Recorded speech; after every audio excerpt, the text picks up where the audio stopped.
अध्याय 16 श्रीमद नारायण वृत्तांत. मी श्रीपाद वल्लभांच्या चरित्राचे स्मरण करीत मार्गक्रमण करीत होतो. स्वामी कुरवपूरला असल्याचे कळल्यापासून माझ्या आनंदाला पारावर उरला नव्हता. त्यांच्या दर्शनाची ओढ क्षणोक्षणी वाढतच होती. मार्गात एका उसाच्या शेतात एक शेतकरी आनंदात बसला होता. शेजारीच उसाचा रस गाळून त्याचा गूळ करण्याचे काम चालू होते. त्याने मोठ्या नम्र भावाने मला बोलवून उसाचा रस दिला. तो फारच मधुर होता. मी श्रीपादाच्या दर्शनात जात असल्याचे ऐकून त्या शेतकऱ्यास खूप आनंद झाला. म्हणाला, काका, माझे नाव श्रीमद नारायण मल्लादी. आमचे गाव मल्लादीपुरम होते, परंतु कालांतराने त्याचे नाव मल्लादी असे अपभ्रंशाने पडले. श्रीपाद वल्लभांचे आजोबा श्री बापन अरिलू यांचे आडनाव सुद्धा मल्लादी असे होते. ते ब्राह्मण होते, परंतु आम्ही चौधरी आहोत. त्यांचे आणि आमचे अगदी जवळचे संबंध असताना आम्ही मल्लादीपुरम गाव सोडून पीठिकापुरम गावी आलो. त्यावेळी आमची परिस्थिती फारच बिकट होती. सारी स्थावर जंगम मालमत्ता विकून अंगावरील एका कपड्याने आम्ही येथे आलो. श्री बापन अरिलू यांनी आम्हास मोठ्या प्रेमाने जेवू घातले. त्यांचे शेत करण्याची आमची इच्छा आम्ही त्यांना बोलून दाखवली. त्या दिवशी श्रीपाद घरी होते. म्हणाले, बापन अरिलूंच्या घरातील अन्न देवाच्या प्रसादासारखे असते. देवाच्या कृपेशिवाय हा प्रसाद मिळत नाही. त्यांचे दर्शन मिळणे सुद्धा दुर्लभ आहे. तुमच्या पुण्याईनेच घडले आहे. बापन अरिलू आम्हास म्हणाले, आम्ही आमचे शेत करण्यास दुसऱ्यांना दिले आहे. काही कारण नसताना त्यांना काढून टाकणे धर्माविरुद्ध होईल. आता तुम्ही एक मुठभर उडीद एका कपड्यात बांधून पश्चिम दिशेला जा. तुमच्या मनोकामना पूर्ण होताच ते उडीद टाकून द्या. परमेश्वर अत्यंत दयाळू आहे. तो खडकात असलेल्या बेडकाला सुद्धा अन्न पुरवतो. तो तुम्हाला अन्न पुरवणार नाही का? तुम्ही आपल्या कार्यात यशस्वी व्हाल. आम्ही जेवण केले व निघताना धोत्याच्या सोग्यात मुठभर उडीद बांधून घेऊन पश्चिमेकडे तोंड करून निघालो. श्रीपाद वल्लभांच्या कृपेने प्रवासात अन्न पाण्याचा मुळीच त्रास झाला नाही. न मागताच आम्हाला जेवण मिळत होते. केवढे आश्चर्य! चालत चालत आम्ही आंध्र प्रांत ओलांडून कर्नाटक प्रांतात प्रवेश केला. मार्गात अनेक पर्णकुट्या दिसल्या. त्यात राहणारे लोक वृद्धच होते. त्यांच्याजवळ धन संपत्ती वगैरे काही नव्हते. एका पर्णकुटीत आम्ही प्रवेश केला. तेथे एक वृद्ध जोडपे राहत होते. ते जातीने चौधरी होते. त्यांचा एकुलता एक मुलगा सर्पदंशाने मरण पावला होता. त्याची पत्नी कृष्णा नदीत स्नान करीत असताना पाण्याच्या प्रवाहात वाहून गेली होती. त्यांना संतान नव्हते. त्या वृद्ध दंपतीला कोणाचाच आधार उरला नव्हता. शेजारी मात्र त्यांच्याबरोबर मधुर भाषण करीत व वेळोवेळी त्यांना मदत करीत. या वृद्ध जोडप्याने आमचे उत्तम आदरातिथ्य केले व घरी ठेवून घेतले. जेव्हा जेव्हा आम्ही पुढे जाण्यासाठी निघत असू त्यावेळी काहीतरी अडचण येई व आमचे जाणे स्थगित होई. शेवटी एका शुभ मुहूर्तावर आम्ही निघालो, परंतु त्याच वेळी त्या वृद्ध गृहस्थास उलट्यांचा आणि जुलाबाचा त्रास सुरू झाला. तेव्हा आम्हास राहणे भाग पडले. त्या गृहस्थास बरे वाटल्यावर आम्ही पुढच्या प्रवासाला निघालो. आमच्या तेथील 4-5 दिवसांच्या वास्तव्याने त्या वृद्ध कुटुंबाच्या मनात आमच्याविषयी प्रेमभाव उत्पन्न झाला होता. आम्हाला निरोप देताना त्यांच्या डोळ्यात प्रेमाश्रू दाटून आले व आम्ही सजल नेत्रांनी त्यांचा निरोप घेतला. धोत्राच्या सोग्यात बांधलेल्या उडदाला आता वास येऊ लागल्याने आम्ही ते फेकून दिले. आम्ही त्या वृद्ध दंपतीला मदत करण्याची इच्छा व्यक्त केली, परंतु त्यांनी आमच्याकडून काहीच घेतले नाही. त्यांची निरीच्छ वृत्ती पाहून आम्हास अतिशय आश्चर्य वाटले. त्यांच्या परिचयाचा एक ज्योतिषी होता. त्याला त्यांनी बोलावले. तो म्हणाला, तुमच्या घरी आलेले अतिथी अतिशय अमंगळ आहेत. त्यांच्या वास्तव्याने तुम्हाला दारिद्र्य प्राप्त होईल. त्यांना तुम्ही लवकरात लवकर घालवून द्या. ते वृद्ध दंपती म्हणाले, पंडितजी, त्यांच्या वास्तव्याने आलेल्या दारिद्र्याचा परिहार करण्याचा शास्त्रात काहीतरी उपाय असेल ना? आपण तो सांगावा. त्यासाठी किती खर्च झाला तरी आम्ही तो देऊ. परमेश्वराच्या इच्छेनेच सारे विश्व चालते. सर्व देवांना मंत्राच्या सहाय्याने प्रसन्न करून घेता येते. प्रत्यक्ष ब्रह्मास प्रसन्न करून घेण्याचे विधान तुम्ही जाणता. यामुळे धर्तीवर तुम्ही ईश्वरच आहात. तुम्ही आमची इच्छा पूर्ण करा ही विनंती. त्या ज्योतिषाला त्यांची विनंती मान्य करण्याशिवाय मार्गच नव्हता. म्हणाला, धान्य उगवण्यासाठी पाण्याची गरज असते. त्यासाठी पर्जन्य यज्ञाची तयारी करा. यज्ञ करणाऱ्या व्यक्तीला देवतुल्य मानतात. प्रत्यक्ष देवसुद्धा यज्ञ करण्याची स्तुती करतात. यज्ञाचे 5 प्रकार आहेत: देवयज्ञ, भूतयज्ञ, मनुष्य यज्ञ, ब्रह्मयज्ञ आणि पितृयज्ञ. त्या वृद्ध दाम्पत्याने दिलेल्या द्रव्याच्या सहाय्याने विद्वान ब्राह्मणांद्वारा सर्व कार्यसिद्धीसाठी यज्ञ केला. यामुळे आमच्या जन्मपत्रिकेतील सर्व दोषांचे निर्मूलन झाले. त्या वृद्ध दंपतीच्या पुण्याईने आम्हास परमपवित्र अशा यज्ञाचे दर्शन घडले. या यज्ञातील हविष्य इंद्र आणि इतर देवतांना अर्पण केले होते. त्या प्रत्येक देवतेने तोंड भरून आशीर्वाद दिले होते. गाय, वेद, ब्राह्मण, पतिव्रता स्त्रिया, सत्यप्रिय आणि दानशूर लोकांमुळे पृथ्वीचे सृजन कार्य चालते. शेती करण्यास ज्याप्रमाणे बैलाची नितांत गरज असते, तेवढीच गरज इहलोक सिद्धीसाठी यज्ञ यागाची असते. आणि तितकीच गरज परलोक सिद्धीसाठी गोमातेची असते. शिवाय गायीमुळे आपणास दूध, दही, तूप, लोणी इत्यादी खाण्याचे पदार्थ तर मिळतातच. भूमातेचे 7 गुण. सर्व धर्मांची तत्वे वेदांवरच आधारलेली आहेत. धरती मातेला सुद्धा वेदांचाच आधार आहे. ब्राह्मण लोक आपल्या यजमानाद्वारा यज्ञ करून समाजात सत्कर्म करण्यास प्रवृत्त करतात. अशा सत्कर्माने भूमातेस सामर्थ्य प्राप्त होते. पतिव्रता स्त्रिया आपल्या पातिव्रत्याने धर्माचे रक्षण करतात. त्यामुळे धरणी माता समृद्ध होते. सत्य भाषण करणाऱ्या सत्य संकल्पी लोकांमुळे सुद्धा भूमी आनंदित होते. निर्लोभी लोक समाजात माधुर्य वाटतात, तर दानशूर लोक पुण्य मार्गाने मिळालेले धन दीन दुबळ्या अभागी लोकांना वाटून इहलोक आणि परलोक दोन्ही साधून घेतात. या सप्तगुणांनी युक्त असलेल्या लोकांमुळे पृथ्वी सदैव प्रसन्न, सामर्थ्यवान आणि भरपूर अन्न पाणी पुरवणारी होते. बापन अरेलूसारख्या महापुरुषांनी आम्हाला निमित्त मात्र करून यज्ञपुरुष श्रीपाद वल्लभ यांच्या समक्ष आम्हास धन्य केले. श्रीपाद वल्लभांकडून भक्तांचे रक्षण. यज्ञ निर्विघ्नपणे मोठ्या आनंदात संपन्न झाला. ते वृद्ध दंपती आम्हास आपल्या मुलासारखे मान देऊन वागवित होते, हे त्यांच्या भाऊबंधांना आवडले नाही. आम्हाला एक मिरचीचे शेत होते. त्याला 4 बाजूनी ताडीच्या झाडाचे कुंपण होते. त्या ताडीच्या झाडाचा रस गौड लोक येऊन काढून घेऊन जात. एकदा मी शेतात गेलो असताना आमचे भाऊबंध शेतातील मिरच्या तोडून पोत्यात भरून बैलगाडीत ती पोती घेऊन घरी जाण्यास सिद्ध असलेले पाहिले. मी एकटाच होतो, परंतु ते 10 लोक होते. याच वेळी एक आश्चर्य घडले. एक अस्वल ताडीच्या झाडावर चढून त्याचा रस पित होते. एवढ्यात त्याचा जोग गेला आणि ते खाली पडले.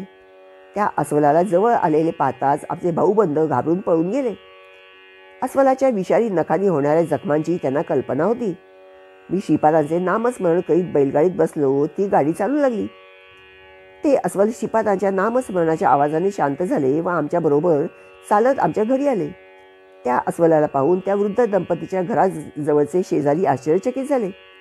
त्या रात्री आम्ही श्रीपाद शिवल्लभांचे भजन केले, तर ते अस्वल सुद्धा आमच्याबरोबर बसून तन्मयतेने भजन ऐकत होते. भजन संपवून सर्वांना प्रसाद वाटला. तो त्या अस्वलाने आनंदाने खाल्ला. त्यानंतर ते अस्वल आमच्या घरातील एक सदस्य असल्याप्रमाणे राहत होते. ते आमच्याशी प्रेमाने राही, परंतु आमच्या शत्रूंना त्याची भीती वाटे. त्याच्या भीतीमुळे शेताचे रक्षण करण्याचे काम अनायासे अस्वलच करी. आमच्या घरी दत्तप्रभूंच्या लीला कथांचे कीर्तन आणि श्रीपादांचे नामस्मरण नित्य नेमाने चाले. एकदा असे शेतात गेले असताना ते अस्वल शेतात आले. मी श्रीपाद स्वामीचे नामस्मरण घेण्यास सुरुवात करताच ते मोठ्या आनंदाने नाचू लागले. आमच्या शेजारच्या गावात एक मांत्रिक आला होता. त्याने काही उपासना करून शक्ती प्राप्त केल्या होत्या. त्याच्या प्रभावात येणाऱ्या लोकांकडून तो धन लुबाडून घेऊन संग्रहित करीत होता. आमच्या भाऊबंधांनी त्याचा आश्रय घेतला होता. त्याने अस्वलावर मंत्रप्रयोग केला. त्यामुळे त्याची सारी शक्ती नष्ट झाल्याप्रमाणे अगदी निश्चेष्टित होऊन पडले. दुसऱ्या मंत्राने त्याने अस्वलाच्या साऱ्या शक्ती स्वतः आकर्षून घेतल्या. रामायणातील वालीप्रमाणे त्याला एक विद्या उगत होती, जिच्या प्रयोगाने समोरील शत्रुपक्षाची अर्धी शक्ती त्यास प्राप्त होत असे. या कारणामुळे श्रीरामाने वालीला झाडाच्या मागे लपून बाण मारला होता व त्याने त्याचा अंत झाला. श्रीपाद शिवल्लभांच्या शिष्यांना कर्मबंधनापासून मुक्तता. श्रीपाद स्वामींच्या लीला मोठ्या अगम्य आहेत. त्यात कार्यकारण संबंध शोधणे अत्यंत कठीण आहे. कारणाशिवाय कोणतेही कर्म संभवत नाही. इंद्राची पूजा गोकुळवासियांनी प्रतिवर्षाप्रमाणे न केल्यामुळे रागावून त्याने गोकुळावर अतिवर्षा केली. तेव्हा श्रीकृष्णाने गोवर्धन पर्वत आपल्या अंगुलीवर उचलून धरला व त्याखाली सारे गोकुळवासी सुरक्षित राहिले.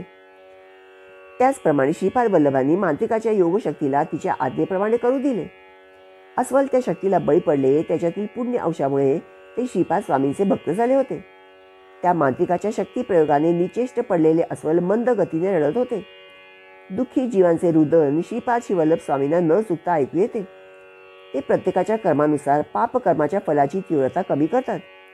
श्रीमंत नारायणाच्या घरी दत्तकथा, श्रीपाद शिवल्लभ स्वामींचे नामस्मरण, कथा, कीर्तन नित्य नेमाने चालत असे.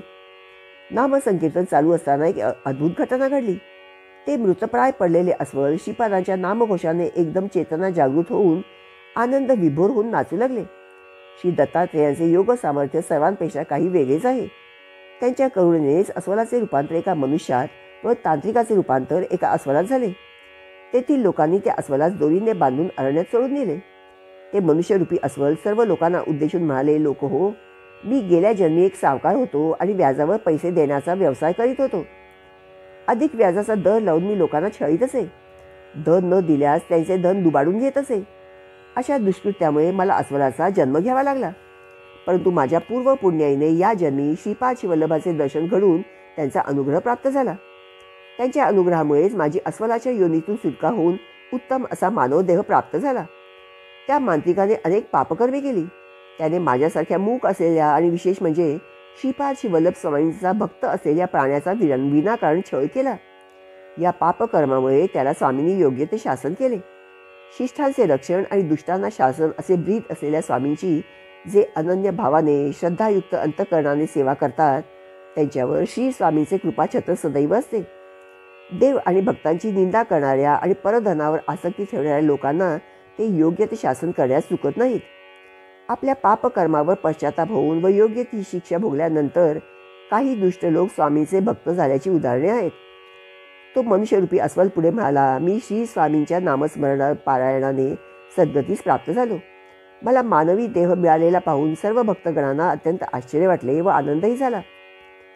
ते श्री स्वामींचा मोठ्याने जय जयकार करू लागले. हे नामसंकीर्तन चालू असताना एक अद्भुत घटना घडली. अकस्मातपणे 3 नाग तेथे आले आणि नामसंकीर्तनात तन्मयतेने डोलू लागले. याच वेळी त्या मनुष्यरूपी अस्वलाचे प्राण पंचतत्वात विलीन झाले. तेथे आलेल्या नागांनी त्या मृतदेहास 3 प्रदक्षिणा घातल्या व निघून गेले. ते नाग कोठून आले, कशासाठी आले याचा कोणालाच अर्थबोध झाला नाही. त्या मनुष्य रूपातील अस्वलावर सर्व शास्त्रोक्त पद्धतीने दाह संस्कार करण्यात आले. आम्हा श्रीपाद श्रीवल्लभाच्या नामस्मरणाचे सतत ध्यान होते व त्यांचा जीवनाला आधार होता. ते 3 नाग आमच्या घरीच राहू लागले. त्यांची आम्हाला व दुसऱ्या दत्तभक्तांना भीती वाटत नसे, परंतु दुसऱ्या लोकांना मात्र भीती वाटे व ते आमच्या घरी येत नसत. श्रीपाद श्रीवल्लभाचे नामस्मरण भजन सुरू करताच ते नाग तन्मयतेने डोलू लागत. त्या वृद्ध दंपतीच्या घराजवळील काही जमीन त्यांच्या भाऊबंधांनी अन्यायाने लुबाडली होती. ती जागा पंचांनी विवादग्रस्त अशी घोषित केली होती, परंतु त्या जमिनीवर भाजीपाला लावण्याची परवानगी मिळाली होती. आमच्या भाऊबंधांनी गावातील प्रतिष्ठित लोकांना धनाचे प्रलोभन दाखवून आपलेसे करून घेतले होते. त्यामुळे त्या विवादित भूमीचा निर्णय सारखा पुढे ढकलला जात होता. या विवादास्पद जागी एक नागाचे वाळू होते. नागपंचमीला लोक त्या वाळूला दूध आणून घालीत. दूध घालणारे भाविक जन नागदेवता नागदेवता आमची संकटे दूर कर अशी नम्र प्रार्थना करीत असत. दूध घालणाऱ्या काही लोकांना माहीत होते की त्या वाळूत एकही नाग नाही. एकदा नागपंचमीच्या वेळी आम्ही श्रीपाद श्रीवल्लभांना नैवेद्य दाखवून नागाची प्रार्थना करताच त्या वारुळातून ते 3 नाग आले व आम्ही ठेवलेले दूध पिऊन त्या वारुळात निघून गेले. हे दृश्य पाहिल्यानंतर त्या वारुळात दूध घालण्यास कोणी आले नाही. नागपंचमीच्या दिवशी एक मांत्रिक आमच्या गावात आला. त्याचे गावातील प्रतिष्ठित लोकांनी स्वागत केले. कितीही विषारी साप असला तरी त्याला तो आपल्या मंत्र सामर्थ्याने वश करून घेत असे अशी त्याची प्रसिद्धी होती. तसेच सर्पदंश झालेल्या कोणत्याही व्यक्तीला आपल्या मंत्रशक्तीने जिवंत करीत असे. त्याच्या तळहातावर गरुडाचे चिन्ह होते. अशा व्यक्ती सर्प वश होतात असे शास्त्रवचन आहे. ही मंत्रविद्या त्यास प्राप्त असल्याने सारे गावकरी त्याच्यापुढे नतमस्तक होत असत. त्या मांत्रिकाने गावातील प्रतिष्ठित व्यक्तीबरोबर येऊन आमच्या घराजवळ असलेल्या वारुळाच्या 4 बाजूनी आग लावली. तो त्या आगीजवळ बसून जोरजोराने मंत्रोच्चार करीत होता व विचित्र हावभाव करीत होता. त्या सर्पांना मारल्यास पाप लागेल असं मी त्याला दूर उभे राहून सांगत होतो, परंतु आम्ही तेथे काहीच करू शकत नव्हतो. त्यावेळी आम्ही त्या निरपराध सर्पाचे रक्षण करावे असे श्रीपादांची चरणी प्रार्थना केली. त्या मंत्राच्या प्रभावाने ते 3ही सर्प वारुळातून बाहेर आले. परंतु त्या मांत्रिकाची मंत्रविद्या क्षीण होत होती, त्याला काहीच करता येत नव्हते. तो मोठमोठ्याने मंत्रोच्चार करीत होता, परंतु त्याचा काहीच उपयोग होत नव्हता. ते सर्प ज्या दिशेने जात होते तेथील अग्नी श्रीपादांच्या कृपेने थंड झालेला असे. आणि आश्चर्य म्हणजे अग्निदेवतेने त्या 3ही सर्पांसाठी मार्ग मोकळा करून दिला होता. ते ज्या मार्गाने आले होते त्या मार्गाने निर्विघ्नपणे निघून गेले. थोड्याच वेळात तो अग्नी पूर्णपणे शांत झाला. हे दृश्य पाहून मांत्रिकाचे अनुचर पळून गेले. त्याचवेळी गावातील प्रतिष्ठित व्यक्तींच्या मोठ्या मुलास सर्पदंशाच्या खुणा दिसून आल्या.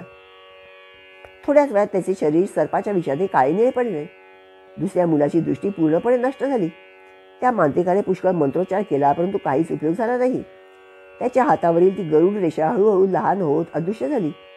गावातील लोकांना खूप भीती वाटली. या भयंकर संकटातून केवळ श्रीपाद श्रीवल्लभच आपली सुटका करू शकतील असा त्यांना दृढ विश्वास वाटत होता. त्या मांत्रिकाची मंत्रविद्या पूर्णपणे लुप्त होऊन तो निस्तेज होऊन जमिनीवर पडला. गावातील सर्व लोक धावत येऊन ओक्साबोक्शी रडू लागले, परंतु आम्ही काहीच करू शकलो नाही. अनन्य भावाने श्रीपाद प्रभूंना शरण जाऊन त्यांचे नामस्मरण केल्यास तुमची दोन्ही मुले पूर्वस्थितीत येतील असे आम्ही त्यांना सांगितले. निस्तेज झालेला मांत्रिक अल्पावधीतच गतप्राण झाला. त्याचे पार्थिव शरीर गाव प्रमुखांच्या घरासमोर ठेवले होते. आमचे भाऊबंद भीतीने थरथर कापत होते. वातावरणात चारीकडे दुःखाची कळा पसरली होती. त्या मांत्रिकाचा मृतदेह स्मशानभूमीत अंत्यविधीसाठी नेला. चितेवर ते शरीर ठेवून अग्निसंस्कारास प्रारंभ करताच एक मोठे आश्चर्य घडले. मृतदेहात चैतन्याचा संचार झाला. तो अग्नीपासून रक्षण करण्यासाठी आरडाओरडा करू लागला. श्रीपादाच्या कृपेने ते मांत्रिकातील दुष्टभाव अग्नीचा स्पर्श होताच जळून खाक झाला आणि एक शुद्धात्मा त्या लाकडामधून बाहेर आला. तो मांत्रिक चितेवरून उठून त्या गाव प्रमुखांच्या घरी उड्या मारीतच आला. आम्ही सर्वांनी जमून त्या मुख्याच्या घरी दत्त महात्म्य वर्णन करणारे कीर्तन केले.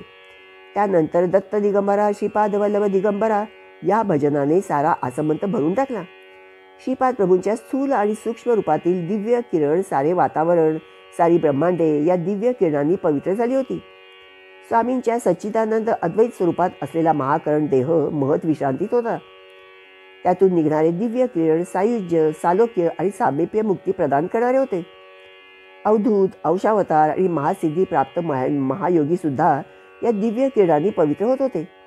श्रीपादांचे अत्यंत श्रद्धा आणि भक्तियुक्त अंतःकरणाने नामस्मरण केल्यास अगोचर असलेले स्वामी प्रकट होऊन सर्वांना दर्शन देत. लहान बाळास आपल्या आईच्या कुशीत जसे आल्हाददायक, आरामदायक वाटते, तसे श्रीपादांच्या चरणावर नतमस्तक होणाऱ्या भक्तांना वाटत असे. अत्यंत पापी असलेला तो मांत्रिक नामस्मरणाच्या संकीर्तनात रंगून गेला. त्याला श्रीपाद वल्लभ दिगंबर अवस्थेत असल्यासारखे दिसत होते. त्याला वाटले की आपण केलेल्या पापाचे कर्मफल म्हणून स्वामी तसे दिसत आहेत. कितीतरी सर्पांची त्याने आपल्या मंत्रविद्येने आहुती दिली. अनेक महान संन्यासी व दिगंबर विभूतींना त्याने त्रास दिला होता. या सर्वांचा त्याला पश्चाताप झाला होता. त्याला श्रीपाद प्रभूंच्या दिव्य स्वरूपाची कल्पना आली. तो त्यांच्या चरणांवर नतमस्तक झाला. जेव्हा त्याच्या मनाचे परिवर्तन झाले तेव्हा त्याचा द्वेषाग्नी शांत झाला. श्रीपाद प्रभूंनी आपले उत्तरीय त्याला पांघरण्यास दिले. ते घेतल्यावर तो मांत्रिक अत्यंत आनंदाने नाचू लागला. सूर्योदय होण्यापूर्वीच त्या ग्रामप्रमुखाच्या धाकट्या मुलास उत्तम दृष्टी प्राप्त झाली. श्रीपाद प्रभूंच्या नैवेद्याच्या दुधाने मोठ्या मुलास शुद्ध आली आणि थोड्या वेळातच तो पूर्ववत निरोगी झाला. तो मांत्रिक सर्व संघ परित्याग करून साधू होऊन दूरदेशी निघून गेला. गावातील पंचांनी त्या वृद्ध दंपतीची जमीन त्यांनाच मिळावी असा न्याय दिला. 3 सरपराज असलेल्या वाळूयातून 3 औदुंबराची झाडे उगवली. काही काळानंतर दत्तानंद अवधूत संन्यासी आमच्या घरी आले. हे संन्यासी औदुंबर वृक्षाखाली ध्यान करीत असत. एका शनिवारी सायंकाळी श्रीपादांच्या नैवेद्यासाठी केलेला हलवा प्रसाद म्हणून सर्वांना दत्तानंदांनी दिला. श्रीपाद शिवल्लभ लहान असताना त्यांची आई त्यांच्या आजोबाच्या घरात असलेल्या औदुंबराच्या वृक्षाखाली बसून चांदीच्या भांड्यात हलवा देत असे. श्रीपाद शिवल्लभ, श्री नृसिंह सरस्वती आणि श्री स्वामी समर्थ या 3 नावांचे संकेत रूप असे 3 औदुंबर वृक्ष होत. या वृक्षाच्या बीजांचे फलस्वरूप म्हणून पिथिकापुरम गावात एक औदुंबर वृक्ष आहे. या पुण्यप्रद वृक्षाच्या खाली श्रीपाद शिवल्लभांच्या मूर्तीची प्राणप्रतिष्ठा करून त्यावर एक सुंदरसे मंदिर बांधण्यात आले. या मंदिराची अशी ख्याती आहे की जे भक्त शनिवारी प्रदोषकाळी हलव्याचा नैवेद्य दाखवतील त्यांना सर्व सुखे, संपत्ती आणि अनन्य समाधान प्राप्त होईल. श्रीपाद शिवल्लभांचा वृत्तांत ऐकून माझी भक्ती अजून दृढ झाली आणि मी पुढच्या प्रवासासाठी कुरुगडीच्या दिशेने निघालो. श्रीपाद शिवल्लभांचा जय जयकार असो. फलश्रुती, धनाकर्षण, शक्ती, वृद्धी.